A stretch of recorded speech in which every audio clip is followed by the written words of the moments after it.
Hi friends, welcome back to Mazhathulli creations. അവന്തികയെ ഹോസ്പിറ്റലിൽ admit ചെയ്തിരിക്കുന്നു. മൂർത്തിയും ചിപ്പിയും അരികിലുണ്ട്. ഡോക്ടറിനോട് ചോദിക്കുന്നുണ്ട് എൻ്റെ അമ്മയ്ക്ക് എന്താണ് സംഭവിച്ചത് എന്ന്. ചിപ്പി ഒന്നും സംഭവിച്ചില്ല, ഇപ്പോൾ അല്പനേരം കഴിഞ്ഞ് ബോധം വരുമെന്ന് പറഞ്ഞ് ഡോക്ടർ അവിടെ നിന്ന് പോകുന്നു. തുടർന്ന് അവന്തിക കണ്ണ് തുറക്കുന്നുണ്ട്. അവന്തിക കണ്ണ് തുറക്കുമ്പോൾ ആ ഒരു പാമ്പിനെയാണ് ഓർമ്മയിൽ വരുന്നത്. പെട്ടെന്ന് ഞെട്ടി എണീക്കുകയാണ് അവന്തിക. പാമ്പ് പാമ്പ് എന്നൊക്കെ അവന്തിക പറയുന്നു. സിസ്റ്റർ അവിടേക്ക് ഓടിയെത്തി. എന്താ നിലവിളിക്കുന്നതെന്ന് ചോദിക്കുന്നു. പാമ്പ് പാമ്പ് എന്നൊക്കെ അവന്തിക. മേഡം പേടിക്കണ്ട, ഇത് സർപ്പക്കാവല്ല, ഇത് ഹോസ്പിറ്റലാണ്, ഇവിടെ ഒരു പാമ്പും ഇല്ല, എന്തെങ്കിലും ഉണ്ടെങ്കിൽ പറഞ്ഞാൽ മതിയെന്ന് സിസ്റ്റർ. അർച്ചനയും ഗോകുലും അവിടേക്ക് വന്നു. അമ്മ, ആ പാമ്പിനെ കണ്ട് പേടിച്ചു അങ്കിൾ എന്ന് ചിപ്പി പറയുന്നുണ്ട്. പേടിക്കണ്ട, അമ്മയ്ക്ക് ഒന്നുമില്ലെന്ന് അർച്ചന ചിപ്പിമോളോട് പറയുന്നു. ദൈവസന്നിധിയിൽ ഇരിക്കുമ്പോൾ പോലും ദൈവത്തെ മറന്ന് പ്രവർത്തിച്ചാൽ അതിൻ്റെ ശിക്ഷ കിട്ടാതിരിക്കില്ലല്ലോ. ഈ കുഞ്ഞിനെയും കൂടി ഇവർ എന്തിനാ ഇങ്ങനെ കഷ്ടപ്പെടുന്നത് എൻ്റെ ഈശ്വര എന്നൊക്കെ അർച്ചന വിചാരിക്കുന്നുണ്ട്. ഡോക്ടർ എന്ത് പറഞ്ഞു മൂർത്തി എന്ന് ഗോകുൽ മൂർത്തിയോട് ചോദിക്കുന്നു. പേടിക്കാനൊന്നുമില്ല, സർപ്പക്കാവിൽ വെച്ച് പാമ്പിനെ കണ്ടപ്പോൾ ഉള്ള ഒരു ഷോക്ക്, അത്രേ ഉള്ളൂ. എന്താ അവന്തിക ഇത്? താൻ ഇത്ര പേടിയുള്ള കൂട്ടത്തിലാണോ? താൻ വലിയ ധൈര്യശാലിയാണെന്നല്ലേ ഞാൻ വിചാരിച്ചത് എന്നൊക്കെ അർച്ചന പറയുകയാണ് അവന്തികയോട്. അവന്തിക ഇത് കേട്ട് മറുപടിയൊന്നും പറയുന്നില്ല. എനിക്കറിയില്ല സത്യത്തിൽ അവിടെ വെച്ച് എന്താണ് സംഭവിച്ചതെന്ന്. കൺമുന്നിൽ പാമ്പും ഭയവും മാത്രമാണെന്നൊക്കെ അവന്തിക പറയുന്നുണ്ട്. അവന്തികയ്ക്ക് വല്ലാത്തൊരു ഷോക്ക് തന്നെയായിരുന്നു അത്. തെറ്റുകൾ ചെയ്തവരല്ലേ പേടിക്കുന്നത്, അവന്തിക പേടിക്കുന്നത് എന്തിനാണെന്ന് അർച്ചന പറയുന്നു. അവന്തികയുടെ ഉള്ളിൽ കള്ളമില്ലല്ലോ, ആർക്കും ഒരു ദ്രോഹവും ആഗ്രഹിച്ചതല്ലല്ലോ അവന്തിക. പാവം ചിപ്പിമോളുടെ കാര്യമാണ് കഷ്ടം. സർപ്പദൈവങ്ങൾ സത്യത്തിനും നീതിക്കും ഒപ്പം നിൽക്കുന്നവരാണ്. മനസ്സിൽ നല്ല കാര്യങ്ങൾ മാത്രം ആലോചിച്ചാൽ മതി.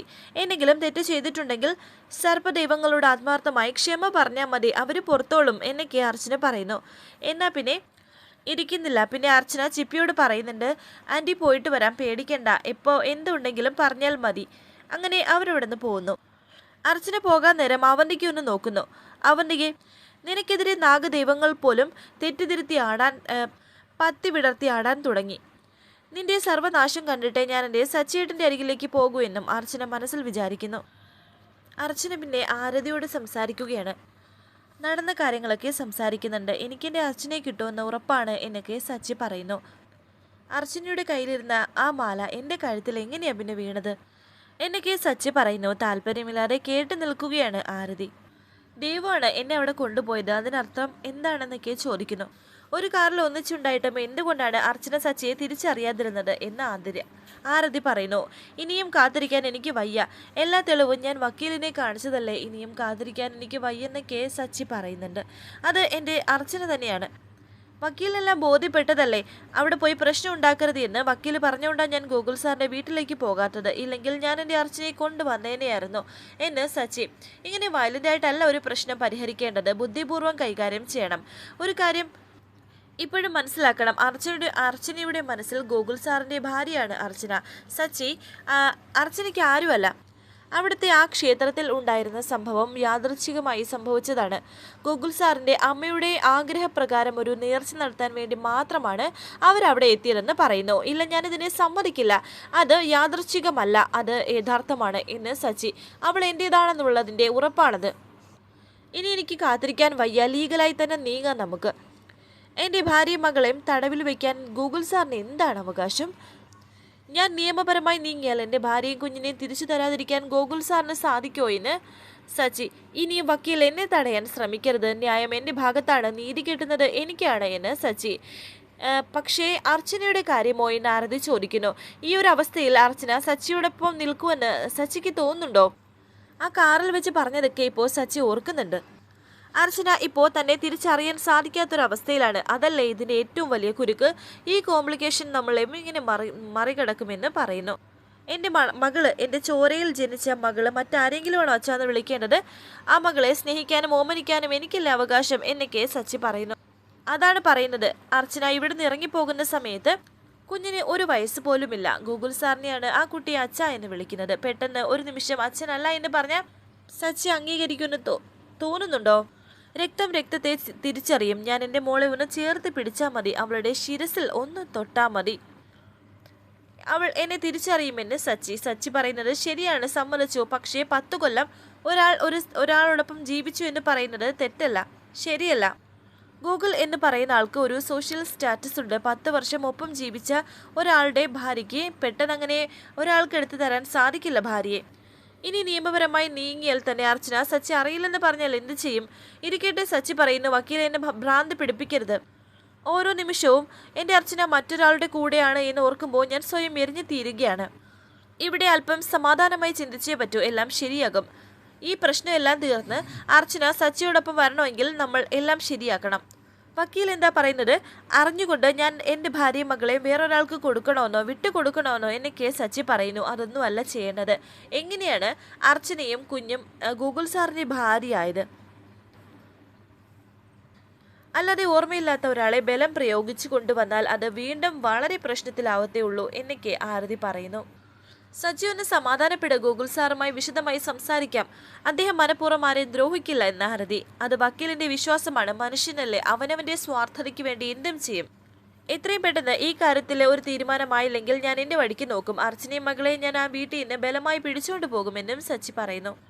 സച്ചി ഇവിടുന്ന് പോയതിനു ശേഷം ആരതി വിചാരിക്കുന്നു, അർച്ചനയും മകളും സച്ചിയുടെ ജീവിതത്തിലേക്ക് കടന്നു വരുമ്പോൾ ഞാൻ കൂട്ടിവെച്ച എൻ്റെ മോഹങ്ങളാണ് തകർന്നു പോകുന്നത്. സാരമില്ല, എൻ്റെ സ്വാർത്ഥതയ്ക്ക് വേണ്ടി സച്ചിയുടെ ജീവിതം തകരാൻ പാടില്ല. എങ്ങനെയെങ്കിലും ഗോകുൽ സാറിനോട് സംസാരിച്ച് ഇതിനൊരു തീരുമാനമുണ്ടാക്കണം. ശേഷം കാണിക്കുന്നത് ശിശിര മുറിയിലേക്ക് പോയ സമയം രാജീവ് പോലീസ് വേഷത്തിൽ വന്നിരിക്കുന്നുണ്ട്. അത് കണ്ട് ഞെട്ടി നിൽക്കുകയാണ് ശിശിര. ശിശിരയുടെ കയ്യിൽ ചായക്കപ്പുണ്ടായിരുന്നു. ആ കൈ വിറയ്ക്കുകയാണ്. ഇങ്ങോട്ട് മാറി നിൽക്കടി എന്ന് രാജീവ് ദേഷ്യത്തോടെ പറയുന്നു. രാജീവേട്ടാ, എങ്ങോട്ടാ ഈ യൂണിഫോം ഒക്കെ ഇട്ട് എന്നൊക്കെ ശിശിര. ഞാൻ ഓഫീസിലേക്ക്. എന്താ നിനക്ക് വിശ്വാസമായില്ലേ എന്ന് ശിശിര പറയുന്നുണ്ട്. രാജീവ് പറയുന്നുണ്ട്. ശിശിര ചായ രാജീവിന് കൊടുക്കുന്നു. കുടിച്ചോളൂ എന്ന് പറയുന്നുണ്ട്. വേണ്ട, പിന്നെ കുടിച്ചോളാം എന്ന് പറയുന്നുണ്ട് ശിശിര. കുടിയടി, ഇല്ലെങ്കിൽ ചവിട്ടി നിന്ന് ഞാൻ എന്നെ ദേഷ്യത്തോടെ ശിശിര പേടിച്ച് ആ ചായ കുടിക്കുകയാണ് ശിശിര. രാജീവ് പറയുന്നു, യൂണിഫോം പോയ പോലീസുകാരൻ പല്ലുപോയ ഒരു പുലിയാണെന്ന് നീ എന്നോട് പറഞ്ഞിട്ടുണ്ട് ഈ കട്ടിലിൽ കിടന്നപ്പോൾ. അതെനിക്ക് ബോധ്യമായിട്ടും ഉണ്ടായിരുന്നു. ഒന്ന് കിടന്നു പോയാൽ സ്വന്തം ഭാര്യ പോലും തിരിഞ്ഞു നോക്കില്ല. നീ അത് തെളിയിച്ചു. അതുകൊണ്ട് നിന്നെ പിന്നെ ഞാൻ പല്ല് നഖവും മൂർച്ചയുള്ള ഒരു പുലിയായിരിക്കും. നിന്നെയൊക്കെ കടിച്ചു കീറുന്ന ഒരു പുലി. ഇത് കേട്ട് ശിശിര പറയുന്നു, നിന്നോട് ഞാൻ എപ്പോഴാണ് രാജീവേട്ടനോട് ഞാൻ എപ്പോഴാണ് അങ്ങനെ പറഞ്ഞത്? എനിക്ക് ബുദ്ധിക്കൊന്നും ഒന്നും സംഭവിച്ചിട്ടില്ല. നീ എന്നോട് കാണിച്ചത് എനിക്ക് നല്ല ഓർമ്മയുണ്ടെന്നൊക്കെ പറയുന്നുണ്ട്. എന്താടി മിണ്ടാത്തത് എന്നൊക്കെ പറയുന്നു. സോറി രാജീവേട്ട, അറിയാതെ പറ്റിപ്പോയതാ എന്നൊക്കെ ശിശിര പറയുന്നുണ്ട്. ശിശിര രാജീവിൻ്റെ ഷൂ ഒന്ന് തുടച്ചു വൃത്തിയാക്കി കൊടുക്കുന്നു. എൻ്റെ ദൈവമേ, ഇനി പഴയതൊക്കെ മനസ്സിൽ വെച്ചുകൊണ്ട് ഈ കാലം എനിക്ക് എന്തൊക്കെ പണി തരുമോ എന്നോ എന്നൊക്കെ ശിശിര മനസ്സിൽ വിചാരിക്കുന്നു. ശിശിര തന്നെ രാജീവിൻ്റെ കാലിൽ അത് ഇട്ട് കൊടുക്കുന്നുണ്ട് ഷൂ. ഇനിയെന്നും ഷൂ നീ പോളിഷ് ചെയ്യണം, പളപളാന്ന് മിന്നണം. യഥാർത്ഥ പോലീസുകാരൻ എന്താണെന്ന് നീ അറിയാൻ പോകുന്നതേ ഉള്ളൂ. ബ്രേക്ക്ഫാസ്റ്റ് റെഡിയായില്ലേ എന്ന് ചോദിക്കുന്നുണ്ട്. എടുത്തു വെക്കാനായിട്ടും പറയുന്നു. അമ്മയെന്ന് വിളിച്ച് ശിശിര അവിടെ നിന്ന് ഓടിപ്പോകുന്നുണ്ട്. താഴെ ഫുഡ് കഴിക്കുകയായിരുന്നു ഗോകുലും അർച്ചനയും ഒക്കെ. അർച്ചന വിളമ്പിക്കൊടുക്കുന്നു, ഗൂഗിൾ കഴിക്കുന്നു. അമ്മയെന്ന് പറഞ്ഞ് ഓടി താഴേക്ക് വന്നു. ദേ രാജീവേട്ടൻ എന്നെങ്കിൽ ഇങ്ങനെ കാണിച്ചു കൊടുക്കുന്നുണ്ട്. അപ്പോൾ പോലീസ് വേഷത്തിൽ അവിടേക്ക് വന്നിരിക്കുകയാണ് രാജീവ്. എല്ലാവരും സന്തോഷിക്കുന്നു. ശിശിര മാത്രം ഞെട്ടി. കൊള്ളാം അളിയ, ഈ യൂണിഫോമിൽ കയറിയപ്പോൾ ആ ഒരു പഴയ ഐശ്വര്യം വന്നു എന്ന് ഗൂഗിൾ. നിങ്ങളുടെ പ്രാർത്ഥന കൊണ്ടാണ് ഞാൻ പഴയ ജീവിതത്തിലേക്ക് തിരിച്ചു വന്നത്. അതിന് എത്ര നന്ദി പറഞ്ഞാലും മതിയാകില്ല എന്ന് രാജീവ് പറയുന്നുണ്ട്. അമ്മയെ എന്നെ അനുഗ്രഹിക്കണമെന്ന് പറയുന്നുണ്ട്. ഇത് കേട്ട ശോഭന പറയുന്നു, അമ്മയുടെ പ്രാർത്ഥന എന്നും നിന്റെ ഒപ്പം ഉണ്ടാകും മോനെ. നിന്റെ മുഖത്ത് എന്താടി ഒരു സന്തോഷമില്ലാത്തത്? നീയല്ലേ ഏറ്റവും കൂടുതൽ സന്തോഷിക്കേണ്ടത് എന്ന് ഗോകുൽ ശിശിരയോട് പറയുന്നു. മിക്കവാറും ഈ കാര്യം നേരത്തെ പറയാത്തോണ്ടായിരിക്കും എന്നൊക്കെ അർച്ചന പറയുന്നുണ്ട്.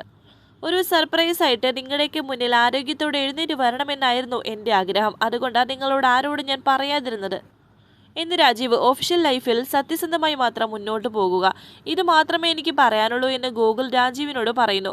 ഇനി അങ്ങോട്ട് പഴയതുപോലെ ആയിരിക്കില്ല അളിയ. ന്യായവും നീതിയും മുൻനിർത്തി ഒരാളെ ഞാൻ ഇനിയൊന്നും ചെയ്യില്ല എന്ന് ഗോകുൽ രാജീവ് പറയുന്നു. ഈ കുടുംബമാണ് ഇന്നെനിക്കെല്ലാം. നിങ്ങളെല്ലാമാണ് എനിക്ക് ഏറ്റവും പ്രിയപ്പെട്ടത്.